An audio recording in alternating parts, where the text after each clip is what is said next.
This video is brought to you by Bibi.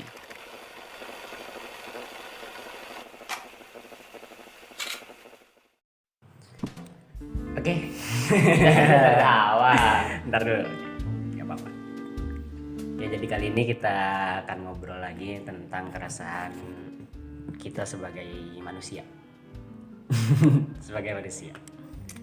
Yang dibungkus dengan tema dialektika. Ya kalau di bahasa Indonesia kasarnya ya bacot. Bacot kan?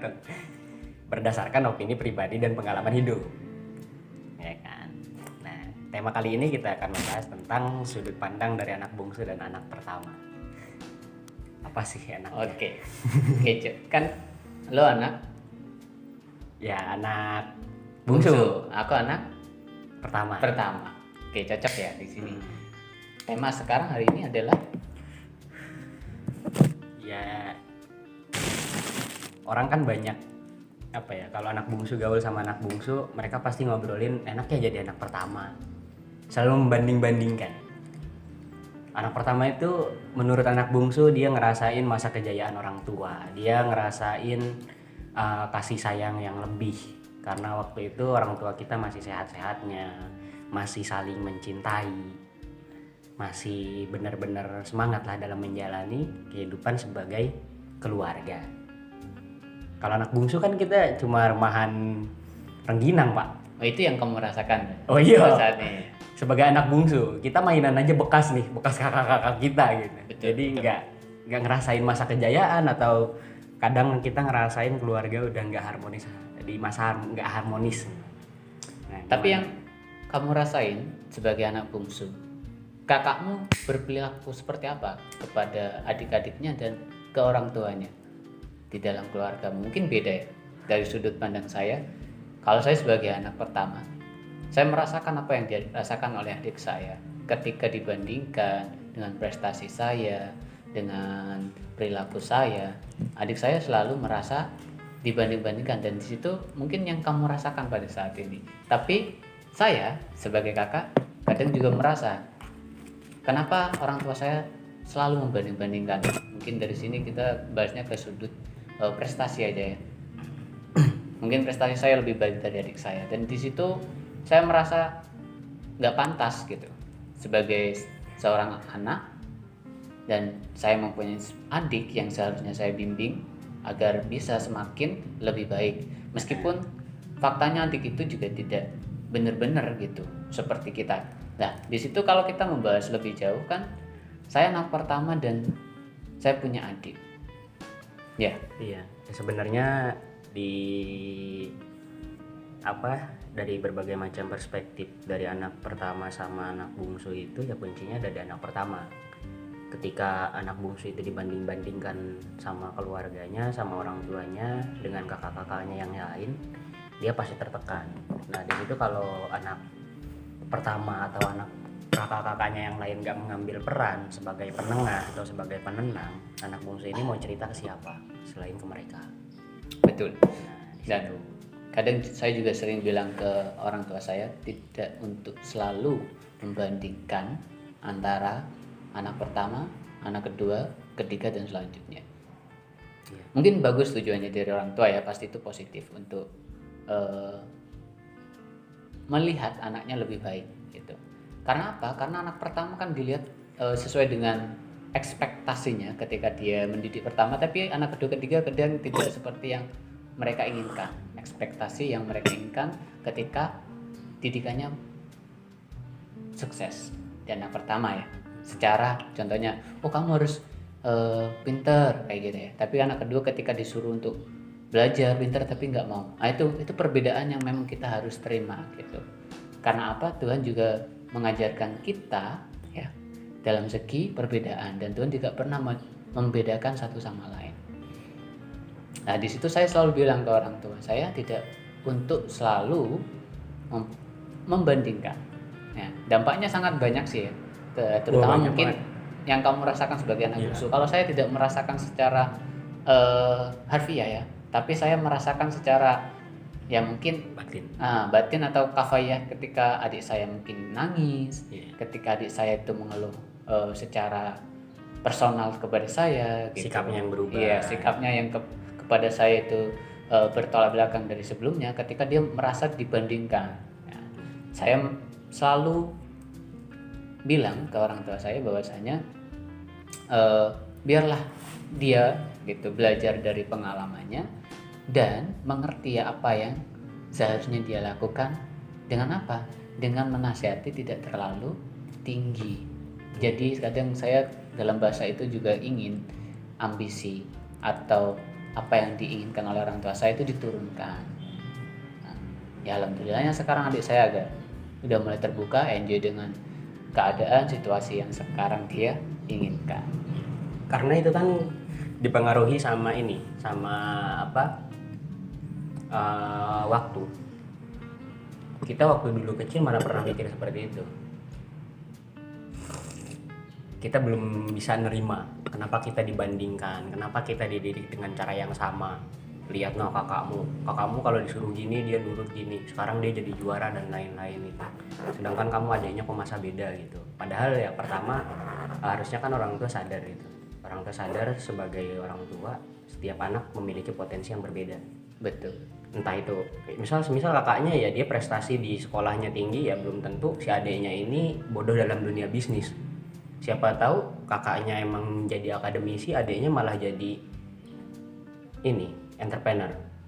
Bisa jadi entrepreneur muda itu. Terus dalam perbandingan itu sebenarnya nggak ada hal yang enak. Memang awalnya niat orang tua itu bagus, cuma nggak enaknya itu adalah dia menerapkan pola asuh yang sama kepada seluruh anak-anaknya dengan pola karakter yang berbeda. Nah, dengan karakter yang berbeda tapi pola asuhnya sama. Nah, itu yang udah nggak salah, cuma itu udah terlalu paham yang udah terlalu tua kalau dipakai di zaman sekarang. Betul. Karena anak-anak modern sekarang juga tidak bisa diasuh dengan pola keras gitu. Kalau dulu kan mungkin belum ada zaman modernisasi atau mobile phone. Ya, mereka kalau dikerasin dikit langsung bikin status broken home.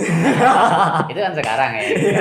Kalau dulu mau ngadu ke siapa gitu ya. Itulah. Dulu ya mungkin sedih, nangis atau mungkin lelap dengan tidur ya, gitu. Atau setidaknya mempunyai sesuatu yang dia kerjakan gitu ya. Dulu soalnya kita kalau mau curhat harus ngeluarin duit buat ke warnet buka Facebook. Bisa sekarang kan enak ya. Itu zamanmu Facebook lah, zamanku apa terus? Iya kan? Iya, perbedaan sangat jauh. Sangat jauh. Ya juga sih. Kamu umur berapa, Cok? Di sini coba. Sebelum lebih jauh kan kita harus mengetahui umur ya. Kita belum memperkenalkan diri tapi kita spoiler dengan umur aja. Oke. 19 tahun. Nah, kamu 19 tahun ya kan? Lah saya di sini udah berusia 27 tahun. Jadi perbedaan umur kita sangat jauh. Ya. Tapi saya sangat menerima dari segi opini atau asumsi yang kamu katakan sebagai seorang anak bungsu di zaman sekarang. Zaman sekarang beda. Kalau mungkin zaman. Ya, mungkin saya dulu sebagai anak bungsu mungkin saya akan berkata ya bahwasanya akan tugas adik itu seringan karena ada kakak pertama. Nah, kadang ya itu komunikasi itu jembatan sebenarnya. Soalnya kalau kakaknya nggak pernah komunikasi sama adiknya, ya si adik nggak pernah ngeluarin keresahannya, nggak pernah ngeluarin keluh kesahnya. Dia bingung mau berkeluh kesah ke siapa, sedangkan tetangganya belum tentu mereka anak bungsu tetangganya itu akrab sama dia sendiri gitu. Jadi dia nggak punya teman curhat sama anak bungsu. Karena kalau dilihat sebenarnya di kehidupannya, ketika anak pertama ini nggak berhasil memenuhi ekspektasi keluarganya, itu pasti ekspektasi itu nurun ke adiknya. Dan si anak bungsu ini bakal nanggung beban itu sendiri. Si kakaknya harus jadi dokter, harus jadi insinyur, harus lulus S1 lah, harus inilah itulah. Ternyata ambisius tidak tercapai, lalu si kakaknya ternyata nikah muda dan hidup pas-pasan. Akhirnya harapan terakhir ada di adiknya. Adiknya ditekankan harus menjadi apa yang orang tua inginkan. Ini juga seharusnya tidak harus memaksakan sebagai orang tua ya. Karena di sini saya 27 tahun ya. Saya juga belajar hal seperti itu, menjadi orang tua yang mungkin open minded ya, atau tidak memaksakan karakter atau kehendak si anak akan menjadi apa di masa depan. Iya. Tertekan mental dia. Kasihan. Jangan sampai mental illness ya. Wah, broken home. Bentar bikin status dia. Kamu main Facebook, saya masih main MyFace atau Friendster di zaman dulu. Waktu itu masih zamannya Friendster. Kalau nggak Friendster ya BBM. Oh, saya sebelum itu kan udah. Iya, sebelum itu. Cuma kan waktu itu kita nggak semua orang punya HP. Sekarang semiskin-miskinnya orang kan punya HP. Nah, betul. Karena HP udah menjadi kebutuhan alat komunikasi. Kalau dulu itu ya anak-anak mau curhat mereka harus ke warnet dulu itu. Kalau nggak beli koin, main dingdong. Main dingdong. Kalau nggak main dingdong ya paling main PS gitu. Nggak ada online-onlinenya kita. Main game nggak ada online. Kalau nggak main dingdong, 100 atau 500 masukin, kita melampiaskan kebencian terhadap suatu benda. Gitu ya. Sampai patah, sampai apa ini tombolnya hancur, sampai jebol, sampai masuk ke dalam Nah, tombolnya nggak muncul lagi. itu luar biasa pelampiasan yang saya kira dalam satu game udah selesai daripada Friendster ya. Iya. Nah, iya, Friendster, Facebook kalau kamu dapat opini lain bakal resah lagi. Bakal resah lagi. Tapi kalau di Facebook itu enaknya kalau kita main warnet di Facebook zaman itu. Enaknya itu sambil dengerin lagunya ini. Siapa? Last Child. Oh, Diari Depresiku. Itu salah paling broken home sih. keren itu. Kalau enggak The Passport lagunya. Tuh, saya enak. melampaui zaman itu ya. Jadi kalau kamu ngomong di masa lalu, saya kira experience-mu masih kalah dengan experience. Oh jelas, saya tidak merasakan masa Orba, Pak. Yang saya rasakan Indonesia sudah damai. Bulan Damai puasa. segi apa ini? Waktu itu saya merasakan waktu kecil Bentar, nggak ngerasain kita masa bahas panik. Indonesia. Kita bahas Indonesia. Tapi ke tema hari ini adalah tema membahas tentang perbedaan. Oh iya, itu nanti. Nanti kita Siap, akan membahas siap. tentang Indonesia di masa dulu sekarang. Dulu dan sekarang Ya, itu seperti menurut apa? perspektif kita sebagai Anak tongkrong. anak tongkrongan dan hanya manusia kelas B yang nggak ada kekuatan supernya sama sekali. Ya, belum. I hope. Iya, ya paling itu sih kalau dari sudut pandang anak bungsu. Ya, kalau dari saya mungkin kalau dulu saya masih di dalam proses atau menjalani sebuah pengalaman. Kalau ini kan saya bicara dengan pengalaman saya, berdasarkan pengalaman. Saya sudah menjadi apa yang seharusnya saya lakukan. Kalau dulu memang saya juga sering bertengkar sama adik, dibandingkan juga merasa senang pastinya ya, karena unggul dengan yang lain. Itu sifat dari manusia. Dan diakui juga itu, wah iya sih kakakmu lebih pintar ya dari kamu. Jadi sebagai saya di waktu dulu dibandingkan gitu ya otomatis sebagai manusianya saya senang. Wah benar ya gitu. Tapi ketika saya semakin besar saya merasa kasihan dan tidak mendapat sebuah keadilan gitu. Kenapa? Karena perbedaan itu memang diciptakan oleh Tuhan gitu untuk saling memahami.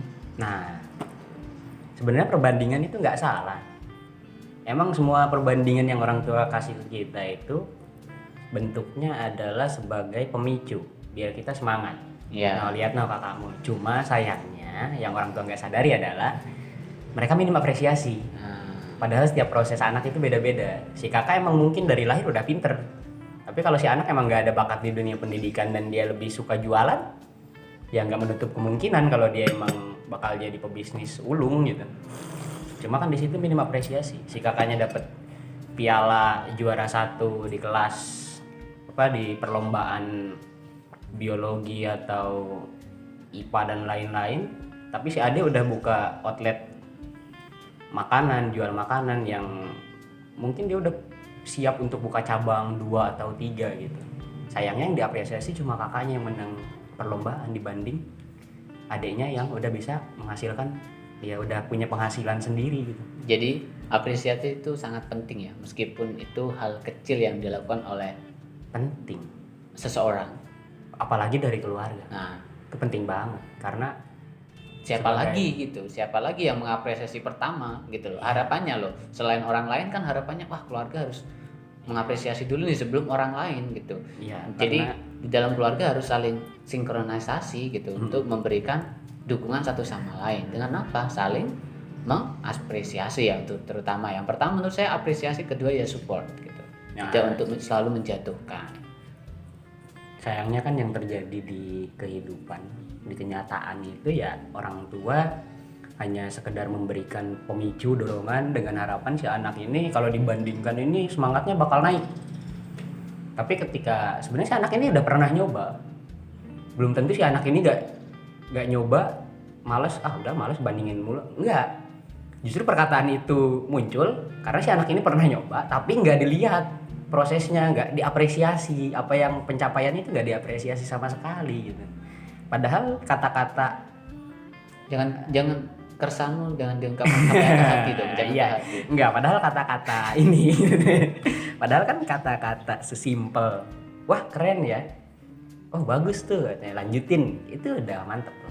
Itu apresiasi hal kecil ya. Apresiasi hal kecil aja itu udah keren. Si anak itu merasa kalau apa yang dia usahakan dilihat sama orang tuanya. Meskipun orang tuanya udah apa itu ya, bahasanya mungkin orang tua itu punya intuisi bahwasanya anak akan gagal, tapi ucapan kegagalan itu jangan diucapin, tapi tetap disupport. Nanti kalau anak mendapatkan sesuatu yang diharap yang intuisi, contohnya ini bakal gagal kayak gini, orang tua pasti punya kan. Kenapa menasihati negatif? Karena orang tua nggak mau gitu loh untuk anaknya gagal. Akhirnya dia menasihati itu untuk anaknya tidak gagal. Tapi yang kamu omongkan tadi saya setuju gitu, dia tetap menjalankan apa yang dia inginkan gitu, support, apresiasi yang kecil itu.